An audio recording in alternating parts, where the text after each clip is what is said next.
that.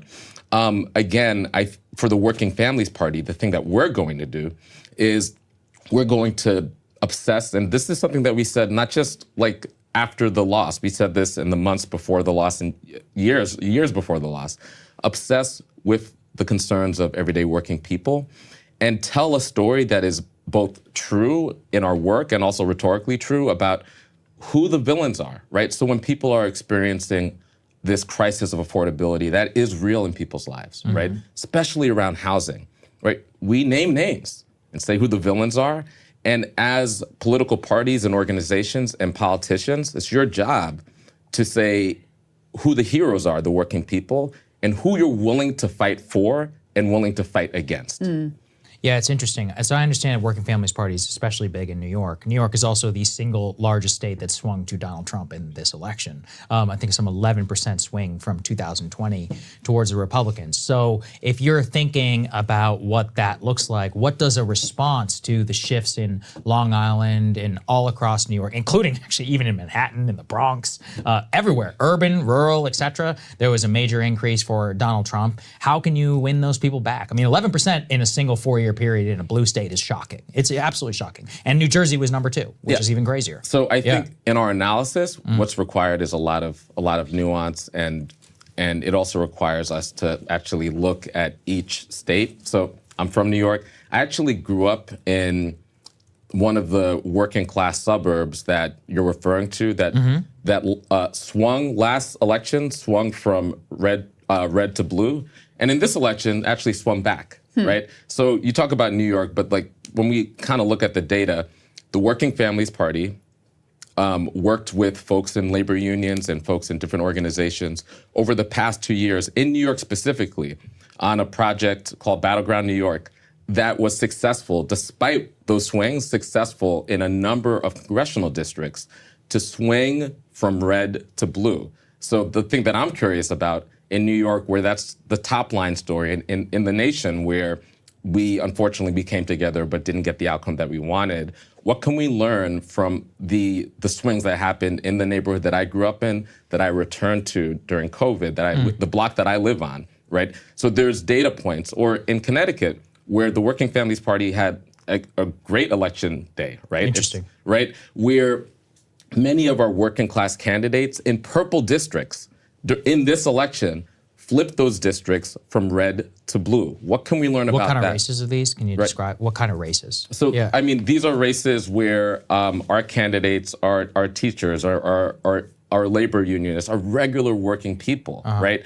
We believe that there's a formula. It's not 1 + 1 = 3, but people who are from the district, who are people that you could identify as folks in your community, people like Kendra Brooks, who is by the way, in Philadelphia, is a WFP-only city council person who lives in Nicetown, North Philly, who governs the entire city of Philadelphia, or Nicholas O'Rourke, who have long stories of being advocates and connected to their communities, could swing people in their communities on the ground based on their story, based on their relationships, and based on issues that actually matter in their lives. Not abstractions or, at a certain level on the air with presidential candidates and presidential politics, a lot of that could get lost, which is why our bread and butter is the local politics. Like we endured in this cycle, in this election, 750 candidates. So I know a lot of politics is, especially in a presidential year, is the top of the ticket. In California, we have 100 WFP-aligned candidates. I think close to 70 of them won this cycle on the municipal level. The thing that connects all these candidates are the fact that they're like regular people. They're not talking like DC wonks. They're in the lives of their communities.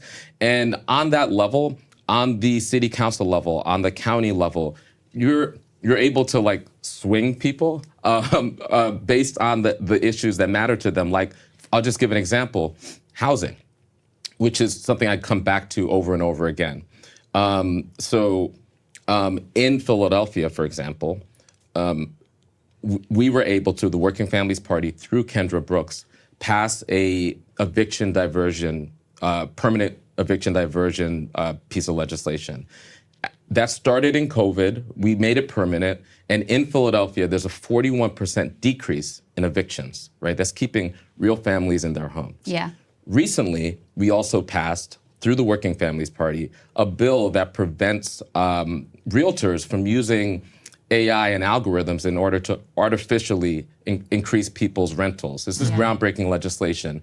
And, you know, the lobbies are very upset, but because these are folks that we recruited and are not part of the political establishment, they're willing to take the fight to the lobbyist, right? Yeah. So if I were to give the Democratic Party any notes, it's like politics are about fights.